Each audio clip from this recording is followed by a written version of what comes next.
menurut seingat saya itu ada 4 perusahaan yang meminta penangguhan pemberlakuan upah minimum. Kita ketahuan kalau sudah ada kasus, misalkan seperti kemarin di satu kecamatan di Kabupaten Serang, ada seorang pekerja yang kegiling oleh mesin penghancur batu sehingga itu fatality. Begitu kita cek ternyata. Assalamualaikum warahmatullahi wabarakatuh. Bertemu lagi dengan saya Yadi Jaya Santika di podcast Bantenai.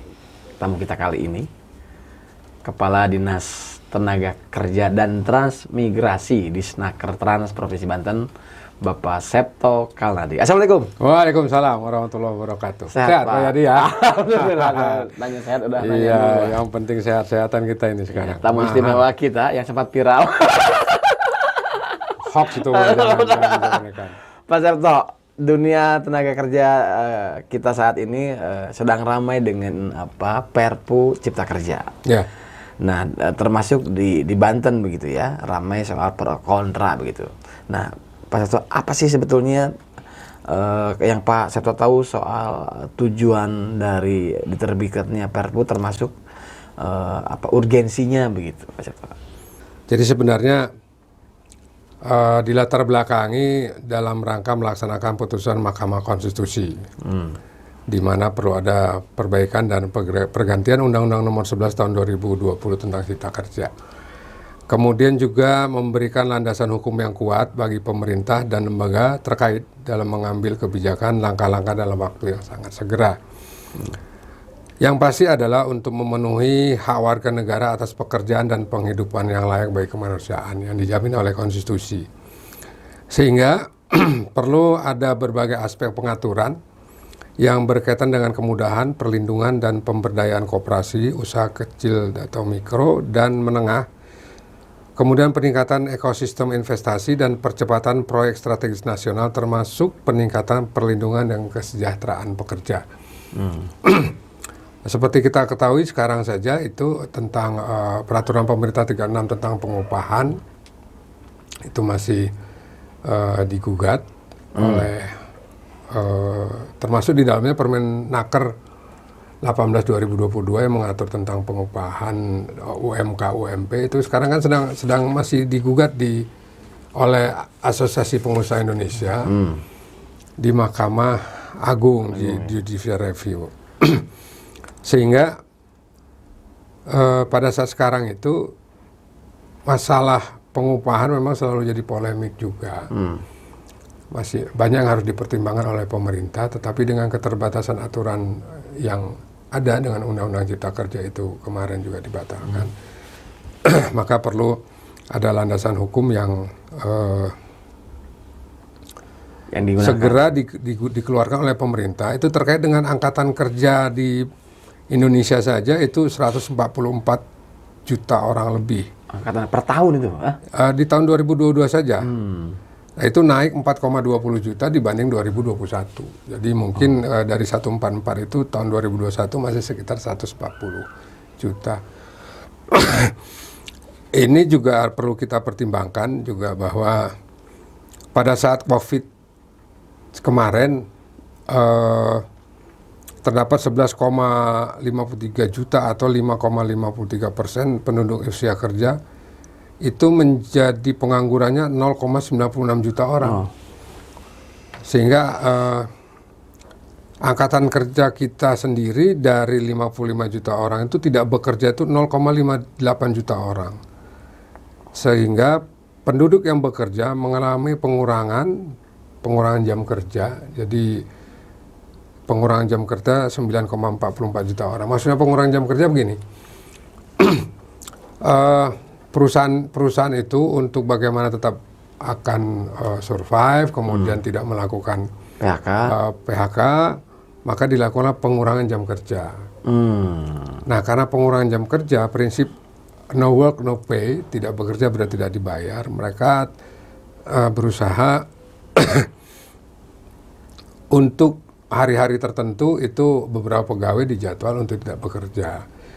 Sehingga secara kumulatif per bulan jam kerja mereka tetap memenuhi jam kerja minimal, tetapi gaji mereka itu berkurang sekitar 25-30%. Selama COVID itu? Selama COVID, dan dampaknya itu sekarang. Karena pada saat COVID, perusahaan-perusahaan itu masih banyak mengerjakan order yang datang sebelum COVID. Oh, sisa order kemarin. Ya, begitu COVID terjadi, mereka melakukan pekerjaan pada waktu order sebelum COVID. Tetapi COVID, begitu COVID lewat, ini order selama COVID berkurang. Berkurang jauh drastis, ditambah dengan kondisi global yang sekarang. Apakah itu perang Ukraina dan Rusia, kemudian dari situ berdampak kemana-mana. Daya beli masyarakat berkurang, kemudian banyak negara juga tingkat inflasinya sangat fantastis. Nah, itu menyebabkan ekonomi juga tidak sehat lagi. Berarti waktu COVID mengerjakan sisa kontrak yang sudah yang lalu sebelum COVID. Nah, pada waktu COVID lewat, kontraknya habis. Selama COVID itu tidak ada order baru. Tidak ada order baru, sehingga sebagai ilustrasi saja, pada saat akhir COVID itu ada informasi bahwa di salah satu merek sepatu terkenal yang ada pabriknya banyak di Indonesia itu, terdapat 100 juta pasang yang belum terdistribusikan di seluruh gudang-gudang mereka di seluruh dunia. Itu berdasarkan si pabrik tersebut? Iya, kan order itu by buyer. Ya. Buyer itu adalah mereka-mereka yang punya merek-merek terkenal. Sehingga itu berpengaruh terhadap kinerja perusahaan, juga upah kepada pekerja. Nah, terkait dengan yang tadi juga, sehingga tujuan untuk Perpu 2 2022 dikeluarkan ini, itu untuk menciptakan dan meningkatkan lapangan kerja sebagai upaya untuk menyerap tenaga kerja yang tadi. Kemudian menjamin setiap warga negara memperoleh pekerjaan dan mendapatkan imbalan atau perlakuan yang adil dan layak dalam hubungan kerja. Selanjutnya, melakukan penyesuaian berbagai aspek pengaturan berkaitan dengan koperasi dan UMKM. Yang di Undang-Undang 11 itu tidak ada pengaturan tentang ini dibuatkan. Serta untuk menjadikan industri nasional itu tetap sehat. Karena terakhir adalah melakukan penyesuaian berbagai aspek pengaturan berkaitan dengan peningkatan ekosistem investasi, termasuk kemudahan dan percepatan proyek strategis nasional. Nah, proyek strategis nasional ini juga perlu dipercepat dalam artian juga untuk menjadi trigger dari penyerapan tenaga kerja. Kemudian yang tidak diatur juga di Undang-Undang 11 itu adalah tidak mengatur tentang pembatasan jenis pekerjaan. Maka di dalam Perpu itu mengatur berbagai jenis pembatasan jenis pekerjaan. Seperti misalnya mengatur tentang alih daya. Alih daya itu atau disebut outsourcing itu dapat dilakukan untuk sebagian pelaksanaan pekerjaan yang ditetapkan lebih lanjut oleh pemerintah dengan peraturan pemerintah. Kalau di Undang-Undang Cipta Kerja nggak dibatasin. Jadi ibaratnya semua jenis pekerjaan itu dapat outsourcingkan, outsourcingkan. Tapi kan terkadang tidak semua yang harus dilakukan pembatasan seperti itu. Kemudian di Perpu ini juga memuat substansi ketenagakerjaan lainnya yang diatur dalam Undang-Undang Cipta Kerja, misalnya seperti perjanjian kerja waktu tertentu (PKWT). Kemudian waktu bekerja, waktu istirahat, kemudian pemutusan hubungan kerja dan pesangon, serta jaminan kehilangan pekerjaan. Jadi dalam hal ini ketenagakerjaan, pemerintah membentuk satu badan perlindungan serta jaminan sosial, yaitu BPJS. Nah, yang di ketenagakerjaan ini pada umumnya adalah BPJS Ketenagakerjaan. Di BPJS Ketenagakerjaan itu sebenarnya itu adalah kewajiban perusahaan mendaftarkan pegawainya untuk menjadi peserta BPJS Ketenagakerjaan. Preminya itu diambil dari gaji pekerja. Walaupun di lapangan kebanyakan ada beberapa perusahaan yang mungkin karena keuangannya sedikit terganggu, premi itu tidak terbayarkan. Padahal itu hak pekerja. Karena kalau mereka nanti mengalami pemutusan hubungan kerja, yang pasti mereka mendapat tunjangan jaminan kehilangan pekerjaan. Jaminan kehilangan pekerjaan ini bagi mereka yang apa jaminannya? Jaminannya itu mereka akan mendapatkan uangnya kembali, tetapi bukan dalam bentuk tunai semua. ada pelatihan yang dibiayai oleh BPJS Ketenagakerjaan, meningkatkan skill mereka. Nah dari situ nanti mereka diberi pelatihan, semacam pelatihan, pembekalan lah ya, pembekalan tambahan, supaya mandiri, dibayar, kemudian mereka diberi jaminan penghidupan untuk berapa bulan sebelum mereka mendapatkan pekerjaan yang baru. Nah persoalannya itu bagi yang sudah bekerja kan ada preminya, sehingga pemerintah bagi mereka yang belum bekerja ada prakerja. Pemerintah juga sekarang ini terutama di kita program 2023 adalah pemberdayaan dan akreditasi lembaga pelatihan kerja. Nah mereka kita dorong untuk bersertifikasi, terakreditasi, kemudian sertifikat yang diterima oleh mereka yang belum bekerja, yang nanti akan mencari kerja, itu sertifikat yang diakui oleh Badan Nasional Standar BSN Profesi. BNSP, Badan Nasional Sertifikasi Profesi. Nah, Pak Seta, maaf nih. Tadi dikatakan bahwa perusahaan setelah pandemi tidak ada order baru dan saat pandemi menyelesaikan order yang lama. Betul. Nah, lalu kemudian di saat yang sama kan ada penetapan UMK ya, UMK. Nah, dipertimbangkan nggak antara kondisi itu perusahaan dengan bagaimana kemudian mengkalkulasi di angka, waktu itu 8% ya kan provinsi ya kenaikannya. UMP ya. Kalau UMK kan kabupaten kota ya. Nah angka 8% itu apakah itu mempertimbangkan selain inflasi dan lain sebagainya kondisi perusahaan termasuk dengan buruh tadi itu? Jadi begini, upah minimum provinsi itu merupakan jaring pengaman sosial saja. Jadi pada saat UMK ditetapkan, perusahaan-perusahaan itu tidak mampu membayar upah karyawan sesuai dengan UMK, mereka dapat dengan kesepakatan pekerja, mereka dapat melakukan UMP sebagai basic untuk membayar upah. Nah kemudian berdasarkan PP 36,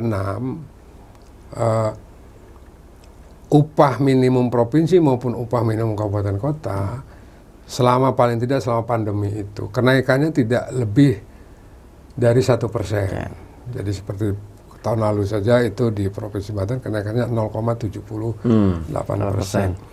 Nah karena terdampak oleh pandemi maka Kementerian Tenaga Kerja dalam hari ini pemerintah pusat Kementerian Tenaga Kerja melihat bahwa ini sudah tidak bisa lagi mengakomodir itu. Maka keluarlah Permenaker 18/2022 tentang upah yang memperhitungkan inflasi, tingkat pertumbuhan ekonomi selama 2 tahun yang kebelakang, kemudian juga mempertimbangkan dengan dalam rumusan itu ada indeks kehidupan kebutuhan layak. Dalam hitungan BPS bahwa seperti di Kota Serang, satu orang itu dalam 1 bulan kebutuhan untuk hidup layak ya satu orang, bukan satu keluarga. Satu orang itu sekitar 1,5 juta. Satu orang. Ya. Tetapi dengan kebutuhan biaya-biaya yang dikeluarkan oleh keluarga itu menjadi hitungan-hitungan dan ada rumusannya yang kalau dijelaskan secara statistik memang rumit. Sehingga dibuatlah angka dengan ada koefisien 0,1 sampai 0,3 itu untuk memperhitungkan itu. Nah, kondisi hari ini perusahaan tidak ada dasar hukum untuk mengajukan penangguhan upah minimum. Dengan PP 36 itu sudah tidak ada penangguhan upah minimum. Sehingga ada beberapa perusahaan yang mengajukan ke Disnaker provinsi. Ada yang ada. Menurut seingat saya itu ada 4 perusahaan yang meminta penangguhan pemberlakuan upah minimum. Kita tidak bisa penuhi karena memang tidak ada aturannya. Di Permenaker 18 itu sudah tidak ada yang namanya upah penangguhan upah. Di perusahaan harus menerima itu dengan konsekuensi apapun. Nah, yang terjadi di Banten pada umumnya, pada khususnya terutama juga karena di beberapa daerah juga akan sama terkait dengan ini persoalan upah minimum ini itu bagi perusahaan-perusahaan yang istilah kita padat karya. Apakah itu alas kaki, garment, boneka, atau perlengkapan lainnya yang melibatkan banyak pekerja. Oke. Tetapi kalau di Banten khususnya misalkan di Cilegon katakan, di Cilegon itu adalah perusahaan-perusahaan yang padat modal. Sebenarnya pada masa COVID, perusahaan-perusahaan yang tidak terpengaruh terhadap COVID itu adalah perusahaan-perusahaan padat modal atau yang biasa bergerak di bidang kimia. Nah, di Cilegon kan banyak, karena bagian dari kimia itu juga ada yang menjadi bahan untuk apakah itu vaksin, apakah untuk dan lain sebagainya. Inilah yang terdampak banyak. Nah, saingan-saingan di kita itu di seluruh dunia itu memang banyak negara juga yang jangankan di negara ya, antar provinsi sekalipun di Indonesia itu upah minimum kabupatennya juga itu variatif, sehingga adalah isu yang ada relokasi dan lain sebagainya. Nah, salah satu alasan relokasi biasanya perusahaan karena upah buruhnya lebih rendah. Pertama itu, yang kedua mereka ada ekspansi usaha atau peralatan. Di mana di kita khususnya di Banten itu kendala terbesar adalah harga tanah. Lahan. Jadi mereka harga tanah. Nah, itu menjadi kebijakan di daerah lain tentang tanah itu pemerintah daerah melakukan intervensi. Pemerintah daerah menyiapkan dan lain sebagainya. Mereka diberi sewa kepada daerah dengan retribusi sewa lahannya yang relatif lebih murah. Sedangkan khususnya Banten ini, lahan-lahan industri itu dikelola oleh kawasan industri, seperti misalkan kawasan industri Krakatau Steel, Kiek, kawasan industri modern, ya, itu kan oleh sektor private. Mungkin 10, 15, 20 tahun yang lalu harga tanahnya itu murah. Sehingga mereka melakukan kawasan industri. Nah, sekarang mereka mau mengembangkan pabrik saja, itu harga tanahnya sudah tinggi. Ada daerah yang menawarkan harga tanah murah dengan sewa murah untuk diberi insentif sekian tahun. Ya, hitungan bisnis itu memungkinkan mereka melakukan itu. Ilustrasi saja, rata-rata UMK di kawasan-kawasan di Banten itu sekitar 4,5 juta. Tetapi di daerah-daerah yang menawarkan kemudahan tadi itu UMK-nya paling tinggi sekitar 2,8. Sehingga kita bisa menghitungkan secara hitung-hitungan orang awam, 1 juta saja perbedaannya untuk 1.000 pegawai mereka itu sudah 1 miliar. Tapi hitungan pengusaha mungkin lebih canggih daripada kita gitu. Nah, sehingga kita berharap juga di Lebak ada pembukaan kawasan industri. Ya, karena mungkin lahannya masih murah gitu ya. Lahannya masih murah dan dulu awalnya mungkin lahan itu menjadi hak guna perusahaan negara atau hak guna pihak lain. Nah, itu bisa diambil alih untuk itu. Nah, sehingga kita berharap iklim investasi yang ditawarkan di daerah lain juga sebenarnya kita bisa melakukan. Karena kewajiban menjaga iklim investasi itu bukan kewajiban pemerintah atau pemerintah daerah saja. Semua stakeholder harus seperti itu. Sehingga persoalan-persoalan misalkan masuk kerja, bayar, dan lain sebagainya itu bisa dieliminir dengan itu. Dengan kondisivitas yang diciptakan oleh lingkungan. Apakah itu dari memulai pemerintah desa, masyarakat di seputar tempat kawasan industri, pihak TNI Polri, pemerintah daerah. Nah, itu kita bisa lakukan itu untuk menjaga kondisi yang kondusif. Karena ada di satu daerah juga yang saya dapat informasinya bahwa perusahaan itu keluar dari daerah itu bukan karena hal-hal yang tadi, bukan karena UMK, bukan karena harga tanah, tapi kondisinya sudah tidak memungkinkan. Misalnya, mereka harus mengeluarkan biaya overhead untuk hal-hal yang tadi yang tidak bisa dipertanggungjawabkan duga itu hampir 40 sampai 50 juta per bulan. Nah, itu memberatkan bagi mereka. Apakah ini nanti berpengaruh atau tidaknya? Ya, mudah-mudahan untuk di Banten kita bisa menjaga kondisi itu. Karena walau bagaimana juga bila terjadi pemutusan hubungan kerja, itu bukan hanya kepada pegawainya saja yang berdampak, tapi efek dominonya bisa kemana-mana. Betul.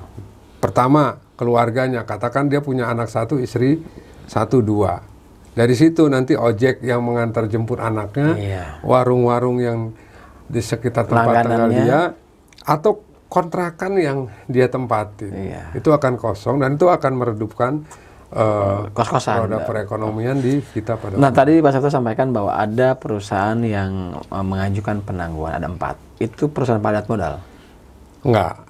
Itu Padat karya maksudnya? padat karya yang memang pegawainya tidak sebesar yang sekarang lagi heboh itu bukan. Nah, tapi kan itu Pak sudah Sabto, merasa. sebentar. Apakah mayoritas sebagian besar pekerja kita ada di padat modal? Sebenarnya Di padat karya ya? iya, kalau dilihat dari sebagian pekerja kita ada di padat karya.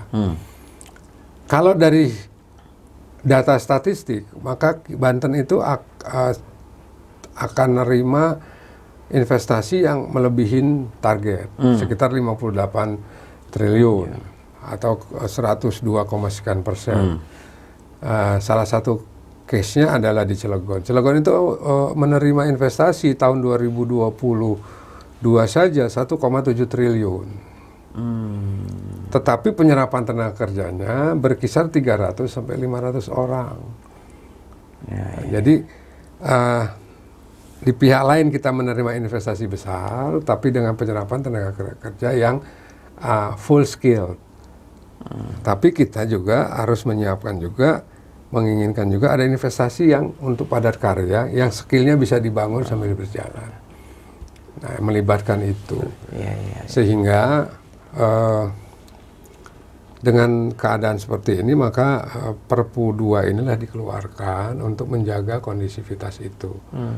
Nah, persoalan-persoalan di ketenagakerjaan juga itu banyak terjadi juga karena memang hubungan antara pengusaha dengan pekerja, hubungan industri. Sehingga di situ kita beberapa minggu ini juga banyak menerima pengaduan untuk dilakukan mediasi terhadap hubungan kerja antara pengusaha dengan pekerja. Gitu. Di pihak lain juga kita juga mendorong teman-teman di pengusaha untuk melakukan kewajiban membayarkan premi BPJS mereka kepada. Masih banyak memang perusahaan yang tidak. Kita ketahuan kalau sudah ada kasus. Misalkan seperti kemarin di satu kecamatan di Kabupaten Serang, ada seorang pekerja yang kegiling oleh mesin penghancur batu sehingga itu fatality. Begitu kita cek ternyata tidak daftarkan ke BPJS. Nah, kalau itu terjadi, maka kerugian ada di kedua belah pihak. Pertama, pekerja dan keluarganya, terutama karena meninggal dunia. Yang kedua, pengusaha harus membayarkan berapa biaya yang disesuaikan dengan peraturan perundang-undangan dan BPJS. Misalnya, ada biaya pemakaman. Menanggung sendiri. Menanggung sendiri, bukan dibantu oleh BPJS tadi. Gitu. Ada biaya untuk anaknya kalau udah umur sekian tuh harus sekian. Dia harus bertanggung jawab. Ada harus bertanggung jawab. Yang kejadian di Carenang itu paling tidak perusahaan harus mengeluarkan sekitar 300 juta untuk menjamin itu. Kalau ada dipakai. Kalau ada BPJS, di cover BPJS, itu oleh BPJS lah yang akan mengcover itu. Jadi perusahaan tidak malah. Sekarang tapi ditanggung sendiri ya, Prof. Kita periksa, bikin nota pemeriksaan, dia harus melakukan itu. Kalau tidak, sanksinya jelas. Kalau tidak, sanksinya kita kembalikan kepada kabupaten kota setempat, misalkan pembatalan perizinan, cabut dan lain sebagainya. Toh izin-izin itu ada di kabupaten kota. Jadi frame provinsi itu sebenarnya untuk ketenagakerjaan, provinsi itu wilayahnya adalah perusahaan yang bergerak di 2 wilayah. Contoh Indah Kiat, ada di Tangerang Selatan, ada di Serang. Itu di provinsi bisa masuk seperti itu. Kemudian Surya Toto ada di kota Tangerang dan ada di Kabupaten Tangerang. Itu provinsi harus melakukan itu. Kemudian Semindo ada di Baya, ada di Cilegon. Nah, tapi kalau perusahaan-perusahaan seperti KMK, PT ADI, Torabika bergerak dalam satu wilayah kabupaten, maka kewenangan penuhlah dalam membina hubungan industri, pelatihan pekerjaan, dan penempatan pekerja itu kabupaten kota. Hanya provinsi memang punya kewajiban melakukan pengawasan. Karena terkait dengan pengawasan itu menjadi ranah provinsi. Oke, dan kita tahu kemarin sempat ramai bahwa soal akan ada PHK besar-besaran di salah satu perusahaan alas kaki ya. Dan kemudian itu dibantah ramai-ramai, dan hari ini itu ternyata terjadi. Sudah ada, kita sebut saja PT Nikomas, dan Pak Septo waktu itu sudah memberi sinyal, tapi kemudian banyak bantahan. Nah, pertanyaan terakhir, apa tanggapan Pak Septo? Jadi kalau yang peristiwa yang berlalu sudahlah berlalu, karena nanti dikira saya akan memperkeruh lagi suasana. Banyak hujatan yang saya terima. Nah, terkait dengan masalah yang baru muncul, komentar saya singkat saja. Apa tuh, Mas? No comment. Walaupun apapun itu saya dapat jawaban dari Pak Septo soal isu yang sempat, bukan isu ya, sinyal menurut saya. Akhirnya menjadi sinyal, bukan, tadi dianggap hoax, ternyata jadi sinyal. Dan hari ini sudah diumumkan resmi ya. Mudah-mudahan tidak terjadi banyak guncangan. Kita berharap tidak akan terjadi yang lebih besar, sehingga Pak Septo tetap jadi kadis, nggak jadi peramal ya. Pak Septo, terima kasih banyak sudah ngobrol banyak, sudah belak-belakan soal tenaga kerja di Banten. Sukses selalu buat Pak Septo, salam buat teman-teman di Sinakar. terima kasih. Terima kasih banyak. Assalamualaikum. Salam. Baiklah pemirsa Banten Night, demikianlah podcast kita kali ini dengan Kepala Disnaker Provinsi Banten, Bapak Septo Kalnadi. Terima kasih banyak. Wassalamualaikum warahmatullahi wabarakatuh.